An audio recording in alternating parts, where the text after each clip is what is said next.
Hello दोस्तों, कैसे हैं आप सब। आशा करता हूं कि आप सभी बहुत ही अच्छे और स्वस्थ होंगे। तो दोस्तों, हमेशा की तरह आज फिर से लेकर आया हूं एक बहुत ही अच्छी और सीख देने वाली कहानी, जिस कहानी का शीर्षक है नन्ही राजकुमारी और चांद। तो दोस्तों, आइए सुनते हैं इस कहानी को और देखते हैं कि इस कहानी से हमें क्या सीख मिलती है। तो चलते हैं कहानी की तरफ। एक राजा था, उसकी एक छोटी सी बेटी थी। वह उसे बहुत प्यार करता था। एक बार राजकुमारी बीमार पड़ गई। कई डॉक्टर बुलाए गए, लेकिन कोई भी उसका इलाज नहीं कर सका, क्योंकि उसकी बीमारी का ही पता नहीं चल पा रहा था। एक दिन राजा उदास होकर राजकुमारी से बोला, समझ में नहीं आ रहा है कि मैं तुम्हारे लिए क्या करूं। मैं तुम्हारे इलाज के लिए कुछ भी करने को तैयार हूं। यह सुनकर राजकुमारी झट से बोली, फिर मेरे लिए चांद मंगवा दीजिए। मैं उससे खेलूंगी तो मेरी तबीयत ठीक हो जाएगी। राजा ने खुश होकर कहा, ठीक है, मैं तुम्हारे लिए चांद मंगवाने का प्रबंध करता हूँ। राजा के दरबार में बहुत से योग्य व्यक्ति थे। सबसे पहले उसने अपने प्रधानमंत्री को बुलाया और धीरे से कहा, रानी बेटिया को खेलने के लिए चांद चाहिए। आज नहीं तो कल रात तक जरूर आ जाना चाहिए। चांद? प्रधानमंत्री ने आश्चर्य से कहा। उसके माथे पर पसीना आ गया। थोड़ी देर बाद वह बोला, महाराज, मैं दुनिया के किसी भी कोने से कोई भी चीज मंगा सकता हूँ, लेकिन चांद लाना मुश्किल है। राजा ने प्रधानमंत्री को तुरंत दरबार से जाने का आदेश दिया और कहा, प्रधान सेनापति को मेरे पास भेजो। प्रधान सेनापति के आने पर राजा ने उससे भी चांद लाने के लिए कहा, पर प्रधान सेनापति ने भी अपनी असमर्थता व्यक्त करते हुए कहा और कई सारे तर्क दिए और अंत में बोला, चांद को कोई भी नहीं ला सकता। वह यहाँ से 1.5 लाख मील दूर है। राजा ने उसे भी चले जाने के लिए कहा। उसके बाद उसने अपने खजांची को बुलाया। वह भी राजकुमारी की मदद करने में असमर्थ रहा। जाओ, यहाँ से चले जाओ। राजा चीखा और दरबारी जोकर को भेजने के लिए कहा। जोकर ने आते ही झुककर सलाम किया और पूछा, सरकार, आपने मुझे बुलाया? हाँ, राजा रो पड़ा। जब तक रानी बिटिया को चांद नहीं मिलेगा, तब तक उसकी तबीयत ठीक नहीं होगी। क्या तुम चांद ला सकते हो क्या? हाँ, क्यों नहीं, लेकिन पहले यह पता लगाना होगा राजकुमारी कितना बड़ा चांद चाहती है।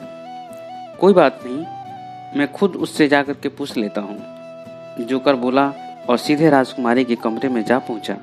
राजकुमारी ने जोकर को देखकर पूछा, क्या तुम मेरे लिए चांद ले आए? अभी नहीं, लेकिन जल्द ही ला दूंगा, दरबारी जोकर ने कहा। पर यह तो बताओ कि चांद कितना बड़ा है? राजकुमारी ने कहा, मेरे अंगूठे के नाखून के बराबर, क्योंकि जब मैं आंख के सामने अंगूठे का नाखून कर देती हूँ तो वह दिखाई नहीं देता। अच्छा, यह और बात बता दो कि चांद किस चीज का बना है और कितनी ऊंचाई पर है? चांद सोने का बना है, राजकुमारी बोली, और पेड़ के ऊंचाई के बराबर है। ठीक है, आज रात को मैं पेड़ पर चढ़कर चांद उतार लाऊंगा, जोकर ने कहा और खुश होकर राजा के पास लौट आया। उसने राजा से कहा, मैं कल तक राजकुमारी के लिए चांद खिलौना ले आऊंगा, और उसने अपनी योजना राजा को भी बता दी। राजा योजना सुनकर बहुत खुश हुए। अगले दिन दरबारी जोकर सुनार से एक सोने का चांद बनवा कर ले आया। उसने यह चांद राजकुमारी को दे दिया। राजकुमारी चांद देखकर बहुत खुश हुई।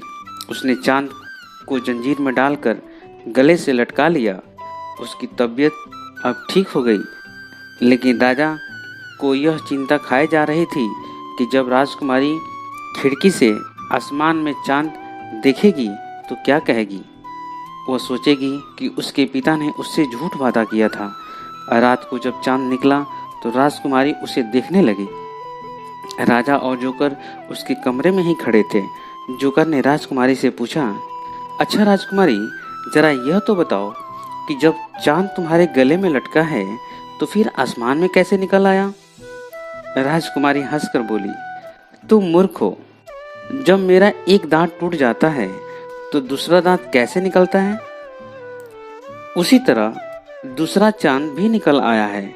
यह सुनकर राजा ने राहत की सांस ली और खुशी खुशी राजकुमारी के साथ खेलने लगा।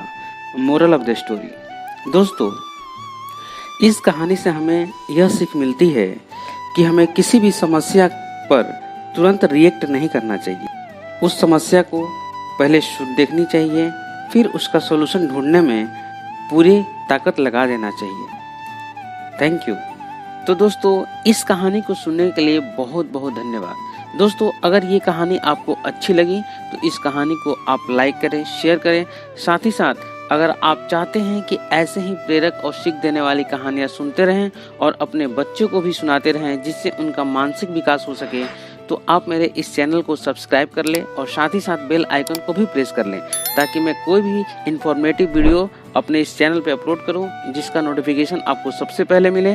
तो दोस्तों, अब आपसे विदा लेता हूं और मिलता हूं एक नए कहानी में। तब तक के लिए जय हिंद, जय भारत।